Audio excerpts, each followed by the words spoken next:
single proportion. Large sample single proportion is the fourth method under large sampling method. That means when n is greater than 30, we consider the sample is of large sampling, under which we consider as two methods. One is means method and the second one is proportions method. Under means we have three things. One is single mean, difference of mean and difference of standard deviation. And under proportions we have single proportion and difference of proportion. When a problem is given, how do we identify whether it is mean problem or a proportions problem? If a problem is consisting of any mean or standard deviation within it, then it is considered to be a first three models. Or if no mean is given, only a sample along with the subsamples are given. Subsample means, now let us take an example. Within a classroom of 60 people, 20 are found to be male or female. So what, 60 is the population here and 20 is the subsample. So where I can find out the proportions out of it. Proportion is nothing but a fraction of a sample to the population value. So if one sample is given, we go with single proportion. If two samples are given, we go with difference of proportion. So how do we identify whether it is single or difference of proportions? Obviously, we will come to know by seeing the problem whether a single sample is given or a two samples are given. The first condition is the sample size should be greater than 30. Then we consider large sampling. In that, if means are not given, then we have a chance the problem to be in proportion. Now we have to decide which problem does it belong to within the proportions. So either it can be a single proportion or difference of proportions. Let us see a situation over here. Here the problem is given as, in a big city, 325 men out of 600 men were found to be smokers. He has given some information. See, there are only two values which are given in the problem. There is a city, out of which there are how many men are there? 600 men were found. In that 600, 325 were found to be smokers. Okay. Now, does this information support the conclusion that majority of men in the city are smokers? We have given only sample, along with the subsample is given. So 100% it is a problem of single proportion, because even the sample size n is also greater than 30, because it is given as 600 over here. Now, see, he is saying one statement that majority of men in the city are smokers. See, out of 600, half is 50% is 300. Okay, but here 25 people are more than the 50%. That means if 325 are smokers are there, then how many number of non-smokers will be in the city? It is 275. It is again not 300, it is 275. So what is the difference between the smokers and non-smokers in the city out of 600? 50. 325 minus 275, the difference of 50. That means the difference between smokers and non-smokers is 50 are there. That means 50 people are more smokers than in the normal 50%.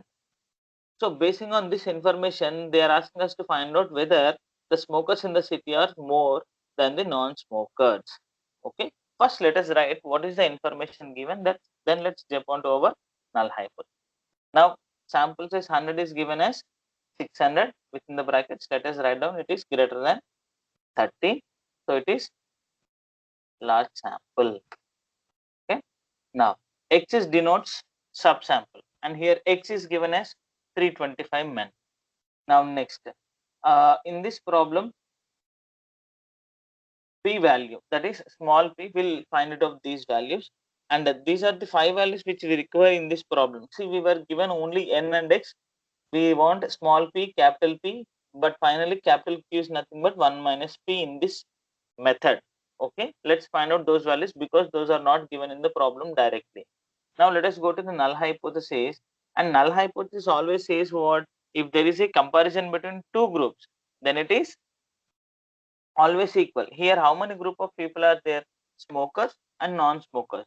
There is a comparison between two. Okay, so actually their concentration is only on smokers, so it is one-sided question, so it is a single proportion problem. Okay, now what is the statement that we need to write here? I already need to satisfy both the samples, right? So I'll write that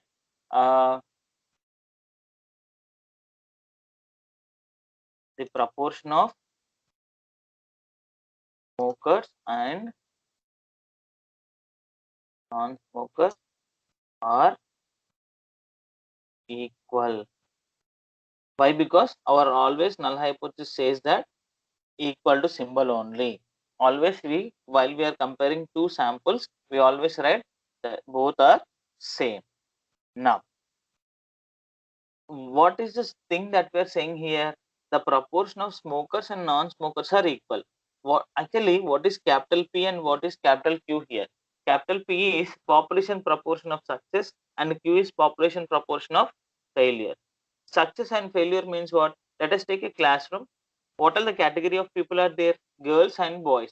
Let us take one as success and the other one as failure. Pass, fail. Passing the examination is success and failing the examination is failure. That means for any experiment, if there are only two outcomes, then that problem is said to have the proportions.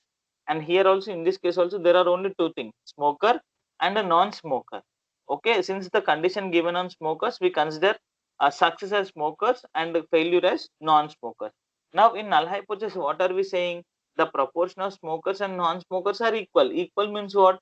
50-50%, right? So the proportion of smokers and non-smokers in the city are how many here? It is half, 50%. It is 1/2.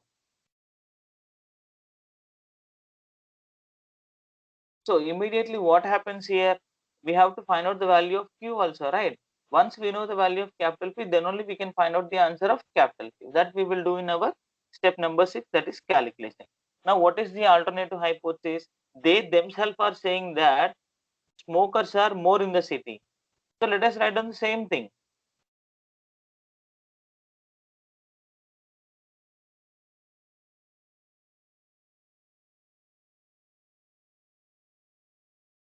Majority of men in the city are smokers.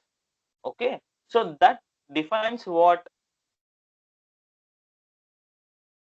is capital P for us. Capital P means what? It is the population proportion of success. That means our smokers. What are we saying now? These people are more than 50%. More than 50%. The majority of men in the city are smokers means what? P is greater than 1/2. That means within the brackets, what we need to write? It is right tail test problem. Okay. Now, once that is decided, let us move on to the LOA step. That is level of significance. Now, here level of significance is given as how much, man? 1% is given in the question. See, use 1% level of significance. So let us write down this straight statement. The value of ZF at 1% level of significance for right tail test is, for right tail test 1% level of significance is 2.33 or 43. It is 2.33. You can also verify once from our table values also. It is for right tail test, the answer is 2.33. Okay, so we are done with our tabulated value.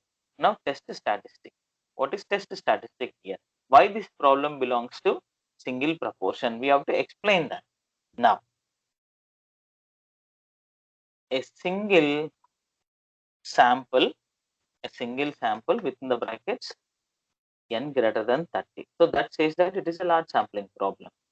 A single sample along with subsample is given where we can find only proportions out of it. So we use large sample single proportion method. Okay, immediately we have to write the formula. So I've just pasted it directly in before itself. So what is the formula here? P cap is nothing but small p. Small p minus capital P divided by square root of capital PQ by small n. Okay. So now the first thing what I need to find out is small p. To substitute the values in this one, n is given as 600. I need to find out the rest of the values. If I find out capital P, I can find out the value of capital Q. and the other value which I need to find out is small p. So small p means what? Proportion of sample. Proportion means what? Our subsample divided by sample value will become proportion, right? So the answer is what? It is 325 divided by 600. 325 divided by 600 is how much here? The value is more than 50%, right? So it becomes 0.5416 around. We get the value. Now after that, in the H naught, we ourselves said that capital P means what? It is 50-50%. In the null hypothesis, we said it, right? So it is half. That means how much? The value is 0.5. Now, if capital P is 0.5, then what is the answer of Q? It is 1 minus 0.5 again is equal to 0.5 is the answer. So once we got all the values which has to be substituted onto the formula, now let us substitute that. Okay, now let us substitute those values over there. Okay.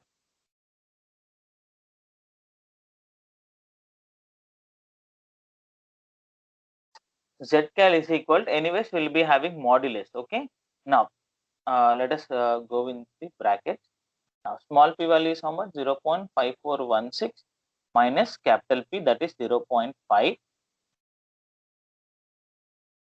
whole divided by, within the denominator we have again two fractions, right? So I'll take a big bracket over here. Within the brackets we have square root. Formula is square root of, again we have numerator and denominator. Now P into Q. What is P into Q here? P is 0.5 into 0.5 PQ, again divided by, within the square root it is divided by n value, that is equal to 600.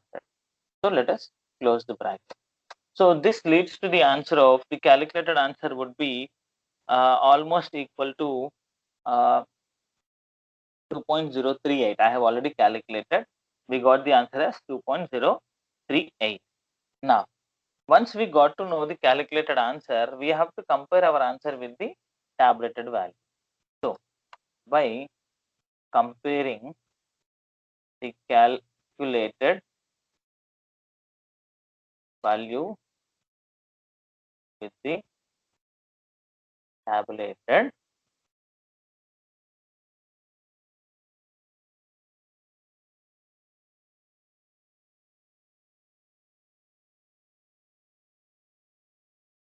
Z tab is how much? It is 2.33. Let us keep that in brackets. Now, this is calculated, right? We are going to compare our calculated answer with the tabulated. What is our calculated answer now? It is 2.038. So now which is a greater value? So Zcal is less than Ztab. Our answer is less than Ztab. If our answer is less than Ztab, what do? We accept H naught. If our answer is greater than the tabulated value, then we reject H naught. Okay. So that is how we find out the solution to the problem. Now, what is the conclusion of the problem? If we are saying we accept H naught, then we have to write the statement of null hypothesis. That means what? The proportion of smokers and non-smokers in the city are equal. Let's write that. Smokers in the city are equal. So this is the conclusion of the problem. So what is the question given to us? He gave us the sample along with the subsample is given, and he is asking us to find out whether the majority of the men are smokers here. So by that, what is the information given? We have noted in our first step. So since we will be not calculating these values in the first step. Only calculations will be done in sixth step. What all the values are given, we'll just write them. Even small p, I know the formula like x by small n. I'll not do it here. I'll do it only in the step number 6. And the capital P value will be decided based on the statement what we are going to write here. These values will not be directly given in the question. Okay, especially for the problems of proportions, we have to identify them. So once p value is known, then only we can identify the value of q. Okay. So based on the null hypothesis, we have written alternative hypothesis. Then next the tabulated value. Immediately why we have written, why this method belongs to the single proportion method. Then immediately we have substituted all the values onto the formula. We have got the conclusion like the proportion of smokers and non-smokers in the city are equal.